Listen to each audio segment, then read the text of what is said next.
এই হাদিসটা আপনার মাকে বলবেন, আপনার বোনকে বলবেন, আপনার মেয়েকে বলবেন, আপনার স্ত্রীকে বলবেন। এই হাদিসটা যদি কারো হৃদয়ের মধ্যে গেঁথে যেতে পারে, তার দ্বারা অন্যায় করা সম্ভব না। একটু এই কথাটা না বললে জাস্টিস হবে না। রাসূল সাল্লাল্লাহু আলাইহি ওয়াসাল্লাম মেরাজে গিয়েছিলেন, আপনারা জানেন। তিনি মেরাজের রাতে অনেক অলৌকিক জিনিস দেখেছেন, নবীদের সাথে সাক্ষাৎ করেছেন, ইভেন আল্লাহর সাথে কথা বলেছেন, আল্লাহর নূর দেখেছেন। এই সময় সবাই তাকে হাসি মুখে সম্বর্ধনা জানিয়েছিল। যার সাথেই দেখা হয়েছে তার সাথেই তিনি হাসি মুখে অভ্যর্থনা তাকে জানিয়েছে, আসসালামু আলাইকা আইয়ুহান নবী, সবাই বলেছে হাসি মুখে।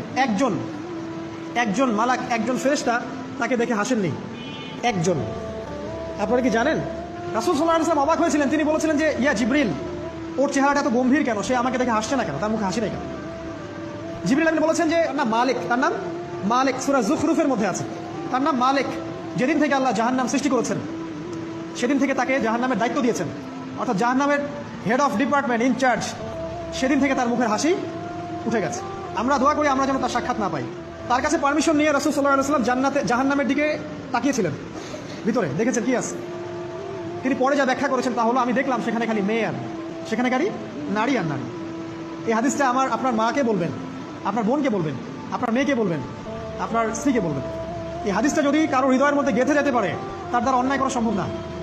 কিভাবে একটা মেয়ে সবকিছু উন্মুক্ত করে ঘুরতে পারে যখন অলরেডি তার আত্মা জাহান্নামে জ্বলছে, অলরেডি, কারণ ভবিষ্যৎ